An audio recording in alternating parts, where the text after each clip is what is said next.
Hey guys, welcome back to another great episode of Landscaping to the Point. Today I have a special great new guest host right below me, Andy Wilson. Andy, how are you, buddy? I'm doing great. How are you? Thank you for Good. having me on the show. Yeah, no problem. Welcome to Landscaping to the Point, everybody. We are live. We are live on a lot of channels. If not, you can definitely hear us on Spotify or on Boots on Ground Radio. So Andy, tell me a little bit about yourself. I know you've been in the business 16 years, but I think our listeners want to know more about you, where you're at, your business name. I know all this stuff, but I want to let you tell your story a little bit. Go ahead and tell me your where you're from and all that, buddy. Okay, we are from Newcastle, Indiana. We've been in business for 16 years. The name of my business is Professional Lawn Maintenance. And as you have noticed, I speak with a raspy voice because I am a throat cancer survivor, 10 surgeries, half of my larynx removed, 18 months of treatment, but I refuse to be defined by cancer. I didn't have cancer. Cancer had me. It didn't know what it ran into when it ran into me. And we beat it. And I'm still here. That's awesome. That's awesome. I mean, that's one of the things I think, a lot of people don't always like, they get to the problem where they have an accident or they get cancer and they just stop. They don't want to continue on. And I think you're one of those great testaments that are just like, no, we got to keep going. We just got to keep at it and just go till I can't go no more. And that's amazing. I'm congratulate to you, man, that you're out there and you're still doing it. Well, So thank you. you're welcome, man. So what made you want to get in the green industry? I mean, you're Well, 16, you said you've been in 16 years, so prior to my sickness, I was in law enforcement. okay. And it's hard to give loud verbal commands when you can't talk loud. So once I left the sheriff's department, I had to do something to begin to bring in some income to support my family. Out of those 3 years that I was sick, I was never out of the hospital for longer than 3 weeks Wow. because I kept aspirating and getting pneumonia, and they'd have to put me in the hospital. And it just kept happening until I learned how to swallow all over again. And once I started getting better, I started my business with a tracheostomy tube Okay. in my throat. I had it for 18 months to help me breathe.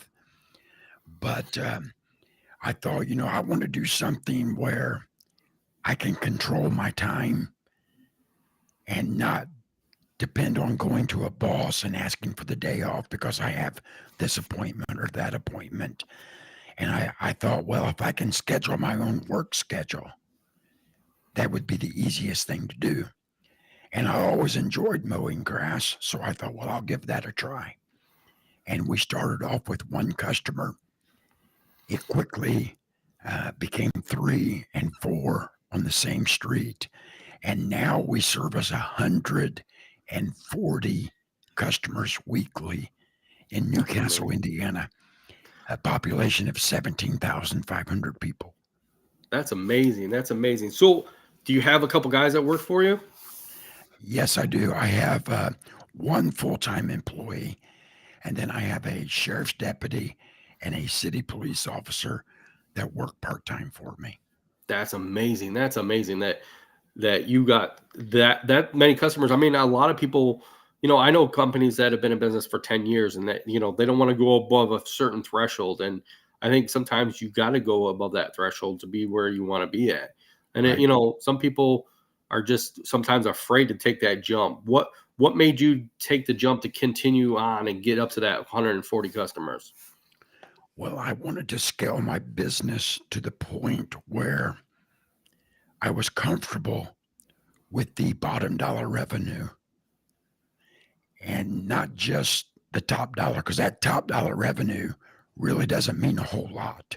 Right. Once you subtract all of your expenses, it's that bottom dollar revenue that makes the difference. And I wanted to scale my business until I was comfortable with that bottom dollar revenue to where I knew that my family could make it and my employee. You see, reality really slaps you in the face when you take on an employee because now not only are you working to provide for your family, you're working to provide for his family, and their finances depend on you. So I just wanted to keep scaling until I was comfortable with the income that I made for myself and with the income that I can make for an employee. Right. That's a good thing. I mean, so was it hard to figure out that the numbers, or was it kind of easy to come up with the numbers on everything? Well, when I started, I was completely unaware how to bid a job or what I should be charging for mowing this property. And when I would go give an estimate, I would look at the yard and I would say, well, this will only take me 15 minutes. So $25 is good money. Right.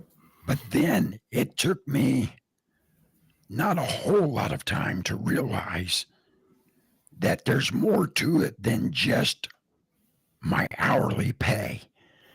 I got to factor in the expenses to get to that job, the expenses that are incurred while I'm doing the job, for my mowers, wear and tear on my mowers, commercial liability insurance, commercial vehicle insurance.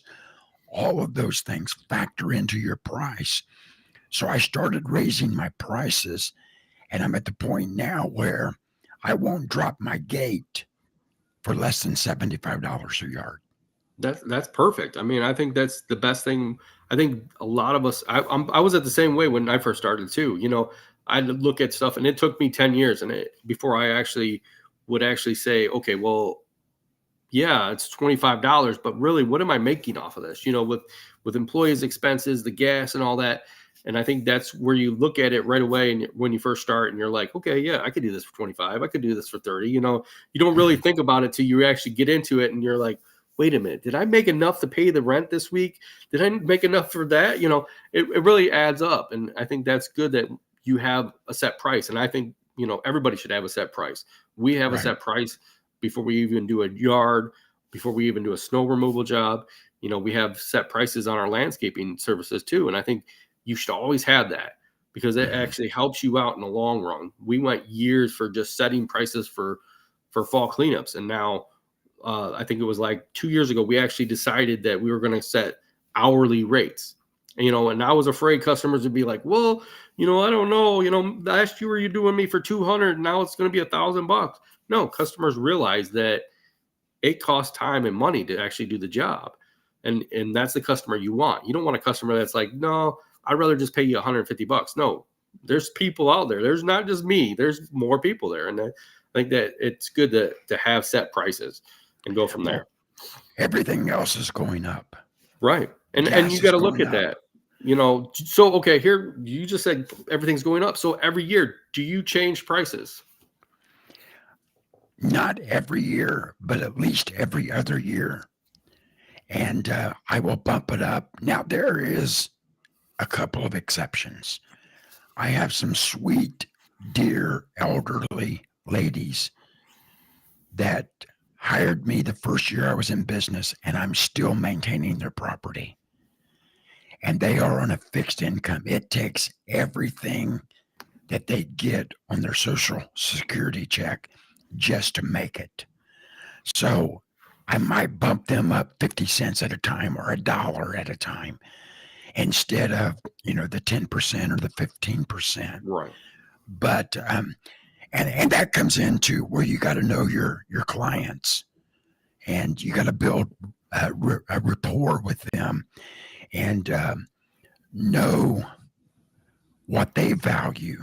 And I really feel like when you raise your price, people are willing to pay for quality service.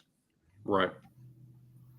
Definitely. I think it's always good to know your customers, everything that you can. A lot of my customers, you know, I feel like they're family. You know, every one of my customers, I feel like they're family or they're friends, and I know everything about them. You know, I know their wives' names. I'll tell you, 90% of my customers, I know their kids' names. I know their grandkids' names.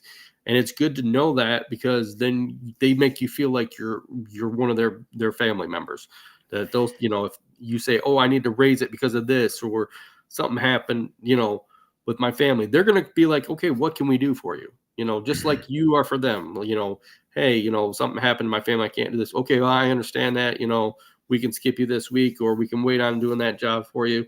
It all comes back to knowing your people that you do work for, and I think that in the long run helps out any business owner that's growing in their business and, you know, wants to continue to grow too. I had a customer call me and say, this was 2 days after Thanksgiving. Can you stop by the house? And I thought, I was just there the day before Thanksgiving and Right. serviced and cleaned up leaves and blew the gutters and the roof off. And so I said, sure. So I show up and I go up and I knock on the door. They come to the door and they hand me a card. And they said, Merry Christmas. I didn't think about it. I just took it, got in the truck and, thanked them and left. When I got home, I opened the card and I looked at it. There was a check for $1,000 That's amazing. That's amazing. and a handwritten note. Thank you for taking care of our property. We appreciate your dedication, your commitment, and your hard work. Merry Christmas. And I That's called them and I said, wow, I didn't expect, $1,000 Christmas gift. And they said, you're worth it because we don't have to worry about our property. We know you're going to show up. We know you're going to do the job. And we're so thankful to have a service like yours. Yes, that's how you know you got a good customer. I mean, I have a lot of customers also too that literally when you show up, they're asking you, your employees, hey, do you need something to drink? Do you want a cookie? You know, that that makes you feel that you're wanted by the customer. You know, Right. that you're just not just another service for them. You know, you're actually somebody that they care for, and they make sure that you're, you know, doing a great job. Even though, you know, I mean, I've had years where we had one year that we had gone through some employee issues, and literally the customer the next year told me, he goes, I know that you were having issues with your employees last year, and if you bring them employees back, I'm still on board, but this is what happened. You know, this is what they did at my yard, just to let you Mhm. know that maybe they might be doing this at other yards, but just want to let you know, and I look out for you, and I'm going to stick with you because you do a great job for us. You've done that for years, and every year could be different, but you're still going to make it right, making sure it's beautiful the way I want it. And that stands out for a customer, and it stands out for you, for a business owner, to know what's going on also with the customers too. So Absolutely. yeah, and gifts are awesome. I don't ask for gifts from any of my employees, my company, people that I work for, and I, to get a bonus or a Christmas, gift is just amazing. We enjoy every thing we get, and I spread it across the company, and that's what we should always do too. So Yeah, I took some of that $1,000 and divided it and gave it out to the guys that has been helping me all year because they work hard too. So they oh yeah, deserve some of that bonus. That shouldn't just go in my pocket. right. So let's I want to ask you a question. I know I was just on your podcast recently, and I want to ask you a question. So what is one of the biggest challenges you've had in the last 16 years that you've been in business? When I first started, it was equipment issues Okay. because when I started, I didn't have the finances because I had been sick for 3 years. So I didn't have the finances to go out and purchase new equipment. So I was buying stuff off of Craigslist way back then. And when you buy used stuff, that's just what you get, used stuff. So I had equipment issues and breakdowns, and overcoming those was a big challenge in the beginning. And then as I scaled my business, and we started growing. Finding and retaining help was an issue. And you and I both know the green industry is a hard industry. We work hard. I hired a 21-year-old kid. He lasted about 2 weeks. He said, "How do you do this?" I said, "What? Work?" Because he wanted to miss 2 or 3 days a week. And he said, "Well, how old are you?" And then I was 53 or 54. And I said, "I'm 50, I think it was 53. I'm 53 years old." Right. He said, "Man, I wish I could work like you." I said, "So do I." Yeah. I get a lot done. So the equipment breakdowns and finding people that will buy into your dream, buy into your vision, and help you reach your goal, that was a challenge. Definitely. I think that's one of the main things is you have to find the right people. And, sometimes you'll hire the person that you might think that might be the right person and it might not last. And, you got to still keep looking for that person and you will eventually find people that want to work for you. And like you said, follow your vision, follow your goals and the way and the path that you want to do it. I'm very fortunate. I got two good employees that have been with me for a good amount of time and they enjoy what we do and they have the same visions. They have the same goal sets as what I have. And that's always good. I can trust them to go out to a job and say, go do this job, go do this moment, go do this. And they'll go out and do it, and if there's an issue, they'll be like, hey, there's an issue. What do I do from here on? And that's always good to be able to have that ability for them to call back to you and say, I think there's something wrong here. What do I do from here on out? I don't want to push any further into this job, but this is what's going on, and if it's something that I know, I can be like, okay, well, this is what has to be done, or, I'll be over there as soon as I can, and they'll find other things to do at that same job. And that's, it's always good to have that mentality. And like I said, it takes some time to find that, and you'll find it. And if you're looking, you're going to find it. So that's definitely a plus.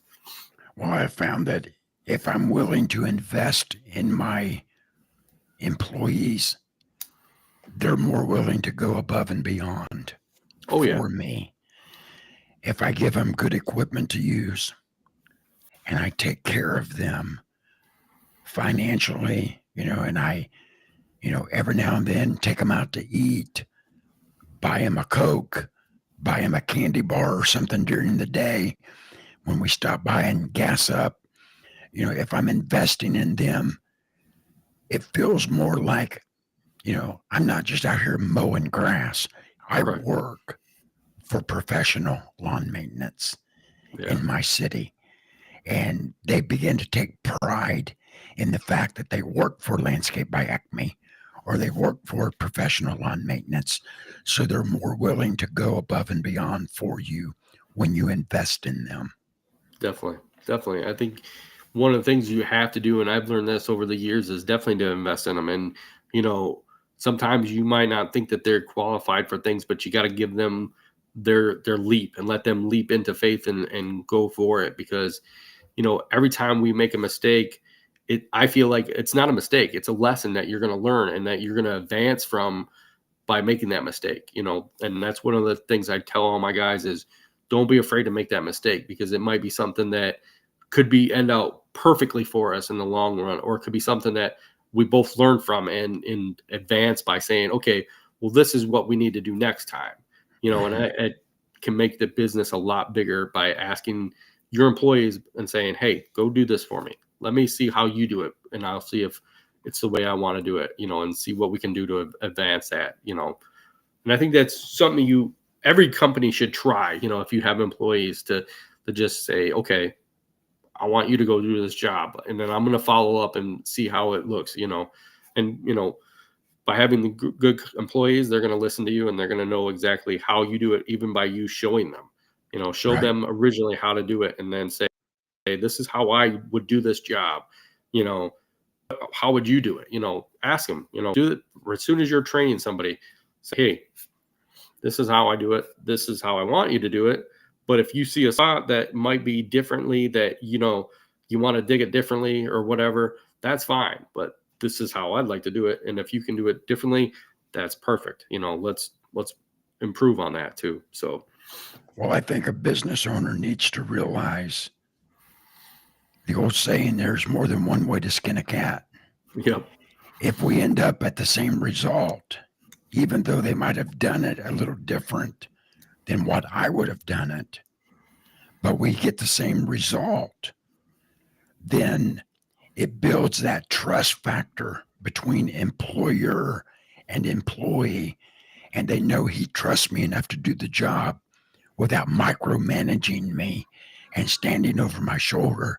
Therefore, I'm going to give him 110% every right. day I come to work. Yep. Yep. And that's beautiful. I mean, that's well said. I mean, that's what you want. You don't want to have to micromanage anybody, and I don't think anybody does. And I think that's what our customers, expect from us. They want that 110% all the time, and they don't want to micromanage everything, and say, "Oh, well, I think this plant will go here, or I need this cut this way," or they trust you, and that's Right. where you should turn around and trust your employees. Right. And I think that's the best thing to do. So, you've been in business 16 years, okay? And that's one of the biggest things. Have you had any problems besides the equipment that, like, you said you had problems with equipment. So now have you decided on a certain brand of equipment that you've gone for that you enjoy the most? I have been a Grasshopper ambassador. Grasshopper reached out to me about 3 years ago and asked me if I was interested in being an ambassador for them. They seen my videos with my Grasshopper mower. And of course, I thought it was a scam at first. So I told them I would think about it. I called Grasshopper the next day and asked them. This guy called me, said he works for Grasshopper. I want to make sure this isn't a scam. And she said, "Oh, no, he's standing right here. Do you want to talk to him?" I said, "No, no, no, no, no. I'll call him back. I just wanted to make sure this was legitimate." Right. And I have a Grasshopper dealer in my city in Newcastle. So to me, dealer support is more important than brand loyalty. Right. If I have a good dealer and they'll take care of me, that's of value beyond anything. So since I had a Grasshopper dealer, that's who I went with. And the dealer here used to be an Echo dealer as well. And then for some reason they quit selling Echo and they went with steel. So now I have steel trimmers and blowers just for that dealer support. If I have a breakdown, I know they're going to get me in. They're going to take care of me. And my dealer, if you make your living by using your equipment, they put you in front of the line. Right. So they get me in, they take care of me. And it's been a great working relationship with Grasshopper. And so that's the equipment that we use.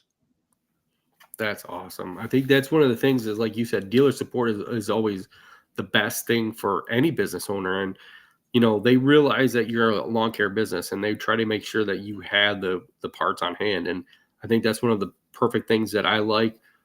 We started out with, we would buy whatever piece of equipment and run it off. And then we've always stuck with Echo as our main product. And we've gone through different dealers, and I always love the ones that are, when I walk in the door, they're like, "Hey, Scott, what's going on?"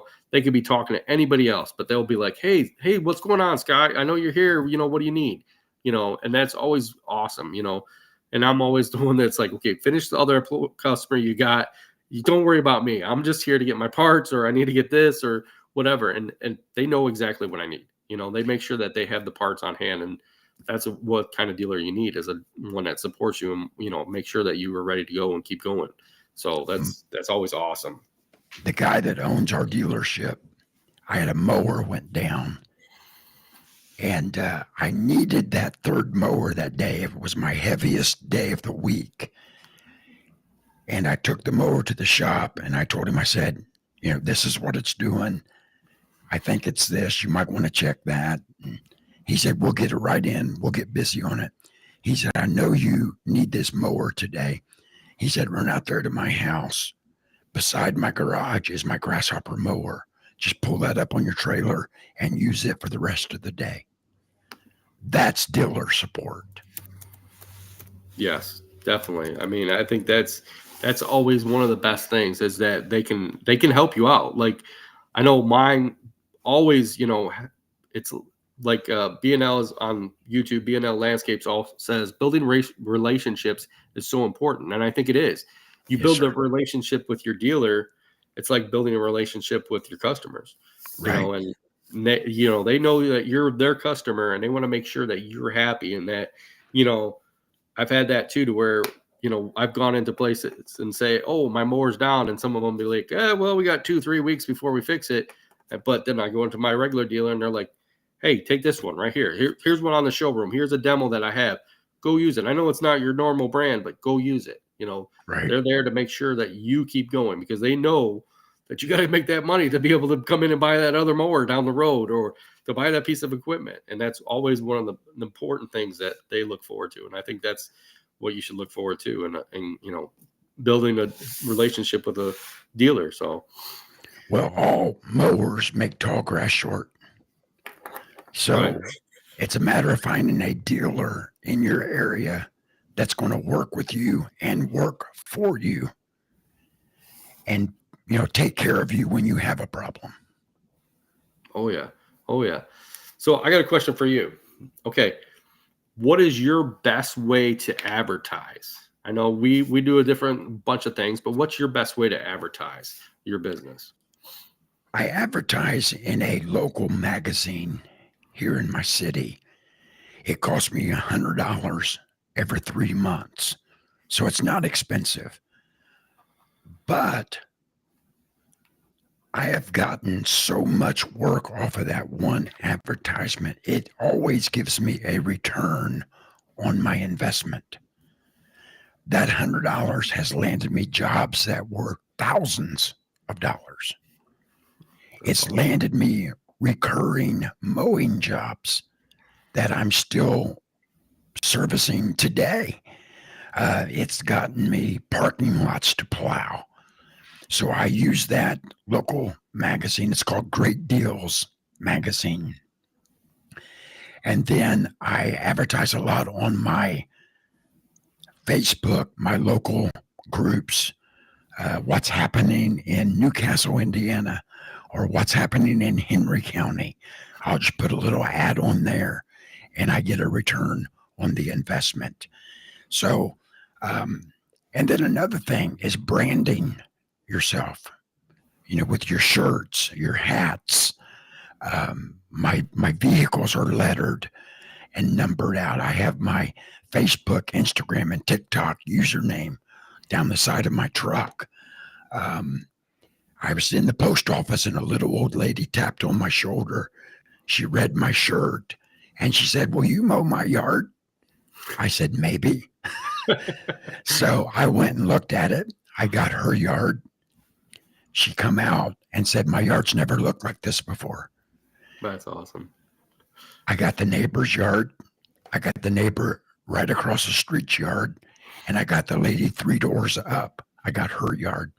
So just because of a t-shirt that said professional lawn maintenance on the back of it with my phone number and a logo, I got 4 jobs on one street.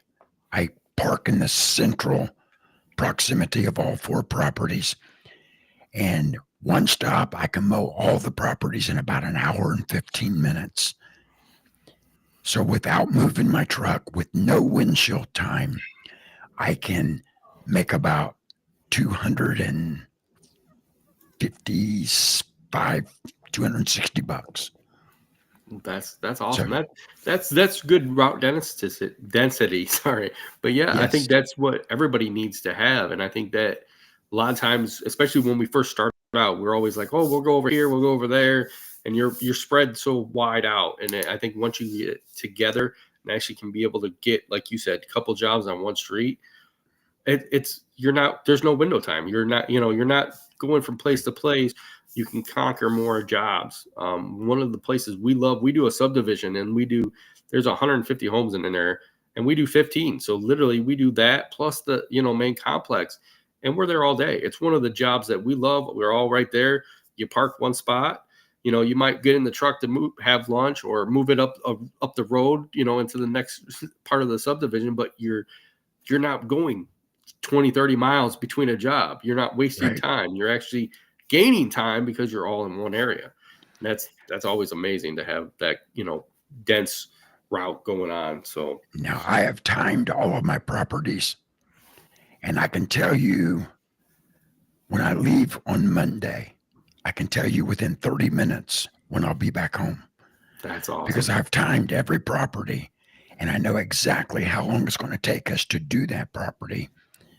And that allows me to know how much is my top dollar for that day and what my bottom dollar is for that day, because I keep daily records of what goes out and what comes in. And when I tightened up my route, it made all the difference in the world. Now, we do drive to Muncie, Indiana. It's 13 miles from here, and we do that on Fridays. But while I'm there, we mow 22 properties every Friday in Muncie. 7 of the 22 is on the same street. And then we pull around the corner, probably less than a half a mile, and I mow an eye doctor, or I'm sorry, a hearing doctor. My eye doctor's here in town, but I mow the hearing doctor and an insurance office that share a parking lot. So I just pull between the buildings, and in 15 minutes, I mow both properties, and I make $120 in 15 minutes.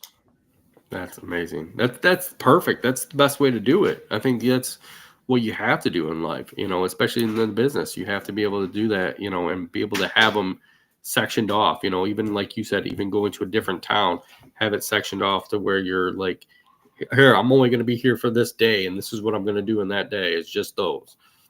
So definitely. So we're coming down to the end of the podcast for today, but I want to ask you one question. What's one thing that you would tell anybody getting into the business what to look for in the future of their business, owning a business in the green industry? Well, I would say just do it. If you are wanting to start a lawn care business, do it. And there's a lot of people in this industry. I have learned so much from other business owners that has helped me run my business more efficiently. And I would advise you, number one, you don't have to spend a lot of money on brand new equipment. Get you a mower, get you a trimmer, a blower, a hedge trimmer, and start getting you some properties. And learn very quickly what your value is. And charge according to your value. And understand your price is your price, and stick to it. We said on my podcast, don't let a client dictate the price.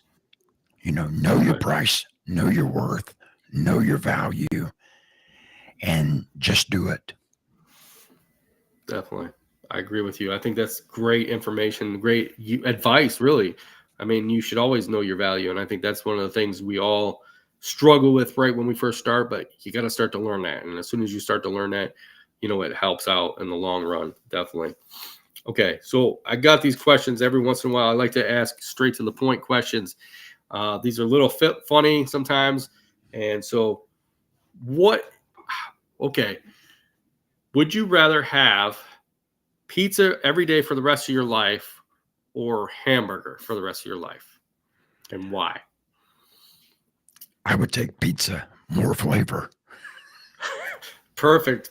I love that. I think definitely, yeah, because you could probably change it up. It's like you could have pepperoni, you could have cheese, you could have mushrooms, you could have anything on your pizza, from day to day. But your burger, you're like, okay, all I got is a burger. Like Yeah, I could throw cheese on it, I could throw some lettuce on it, but it's still it's going to be a still a burger burger. every day. Yes, that's awesome. That's awesome. Well, definitely tell us where everybody can find you. Give them all the information so if they want to contact you, you got great 16 years of experience. You got some great advice. So how can everybody find you? We're on TikTok, Instagram, Facebook, Professional Lawn Maintenance. Our podcast is the Lawn Hustle podcast. It's on Apple Podcasts, Spotify, and YouTube. We have a YouTube channel. Search Professional Lawn Maintenance, and you would find us. And if you ever need anything, you can always shoot me a direct message or an email. I'm open to give advice, and we offer some coaching. And the first 20-minute coaching call is free. So reach out to us and let us know. Awesome. That is great. Yeah, definitely go check his podcast out. Definitely subscribe. Definitely listen to it. He's got some great stuff. I've been on one of his podcasts. He's got some great people that he's interviewing, and a lot of his information is awesome. So definitely go check him out. I want to thank our sponsors, Cujo Yardware, for sponsoring this show. You definitely go down and check out the link to get 10% off any of your shoes, but also go check out ProPartsDirect.net. They're one of our great sponsors. If you need any parts for any of your equipment, definitely check them out. Thank you guys for watching and listening. And if you haven't, go over to Boots on Ground Radio and listen to us every Thursday at noon. So thank you guys for listening to us, watching us. Thank you, Andy. I enjoyed being on your show, and I'm glad that you was able to come on to our show. So thank you for coming on, buddy. Well, thank you for having me. I enjoyed it. Thank you. Well, everybody, have a great day, and check back with us next week. We will be live again